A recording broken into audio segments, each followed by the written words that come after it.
ध्यान देना चाहिए। मैं करोरी सिंह साहब को आमंत्रित करता हूँ, फॉरेन मामलों के भारत के टॉप एक्सपर्ट हैं और नई दिल्ली से हमारे साथ ज्वाइन कर रहे हैं। बहुत शुक्रिया सर आपका हमें समय देने के लिए और बड़ी पेशेंसली हम सबको सुनने के लिए। तो मैं दावोस से आपका स्वागत करता हूँ, इस्तकबाल करता हूँ। तो आप बताइए कि ये जो बोर्ड ऑफ पीस ट्रम्प साहब ने बनाया है, ये क्या है, भारत की क्या भूमिका है? और आजकल पाकिस्तान ट्रम्प के साथ कुछ ज्यादा ही चिपक रहा है। जैसे शहबाज शरीफ ट्रम्प के बगल बैठे थे और वो आदमी फोटो खिंचवाने के लिए जबरदस्ती कान में बात, जैसे होता है ना कि पर्सनल रिलेशन है मेरे, इस टाइप मोमेंट क्रिएट करने की कोशिश कर रहे थे। क्या संदेश दावोस से मिला है भारत के लिए?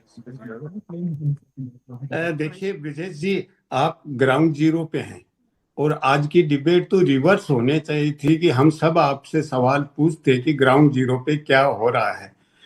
आप अगर दावोस में हैं, मैं भी रियाद से बोल रहा हूँ, मैं भी इंडिया में नहीं हूँ इस समय, सऊदी अरब में हूँ।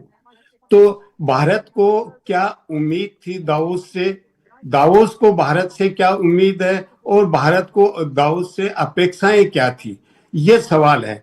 देखिए, जहां दावोस में जो विवादास्पद मुद्दे हैं उनमें यूक्रेन इस बार कोई ज्यादा बड़ा मुद्दा नहीं रहा।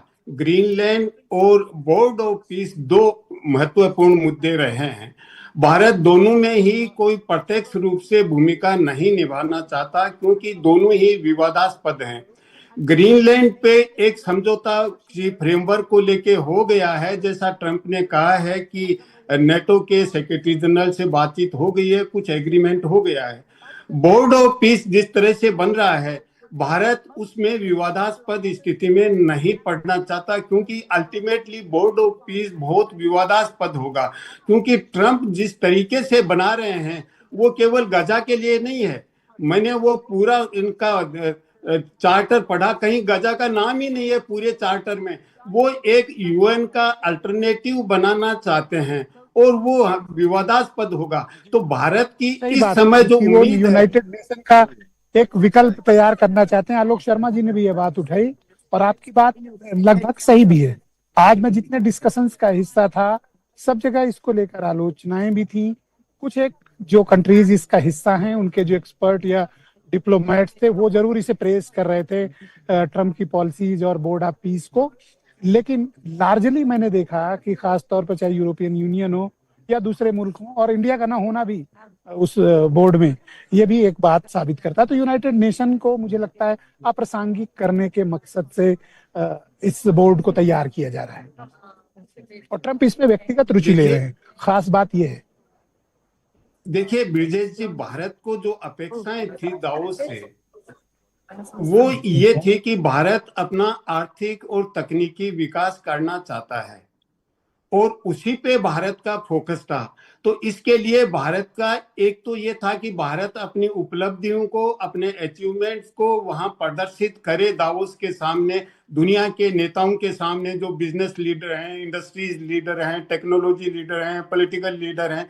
तो सबके सामने भारत ने अपने तरीके से प्रदर्शन किया होगा। आप वहां ग्राउंड जीरो से अच्छी तरह समझते हैं, देख रहे हैं।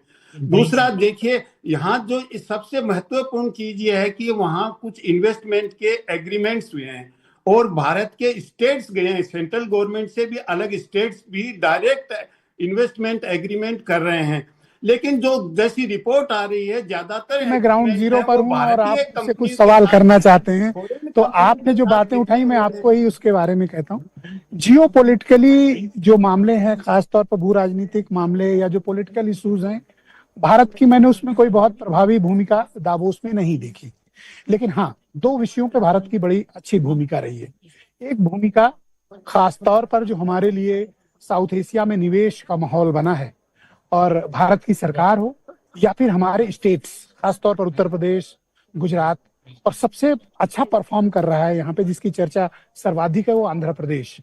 वहाँ के चीफ मिनिस्टर तो ग्लोबल इन्वेस्टर्स के साथ इस तरह पेश आ रहे हैं कि जैसे वो वहाँ के सीईओ हों, और सारी फैसिलिटीज, सारे नीतियों के साथ तुरंत का तुरंत सारी अप्रूवल्स और कब क्या काम होगा इसके साथ पूरी टाइमलाइन के साथ वो काम कर रहे हैं। तो सबसे इंप्रेसिव वर्क अगर कोई भारत से आकर यहाँ कर रहा है तो आंध्र प्रदेश के चीफ मिनिस्टर चंद्रबाबू नायडू हैं। उत्तर प्रदेश की जो सबसे ज्यादा चर्चा है वो यहाँ की जो फॉरेन डायरेक्ट इन्वेस्टमेंट पॉलिसी है उत्तर प्रदेश की सरकार की, उसकी बड़ी व्यापक चर्चा है। और उत्तर प्रदेश ने भी बड़े निवेश को यहाँ से आकर्षित किया है। तो आर्थिक, तकनीकी और इनोवेशन के क्षेत्र में भारत ने दावोस में बहुत कुछ हासिल किया है। हाँ, ये जो बोर्ड ऑफ पीस बना है या जो कुछ भी जियो पॉलिटिकल टेंशन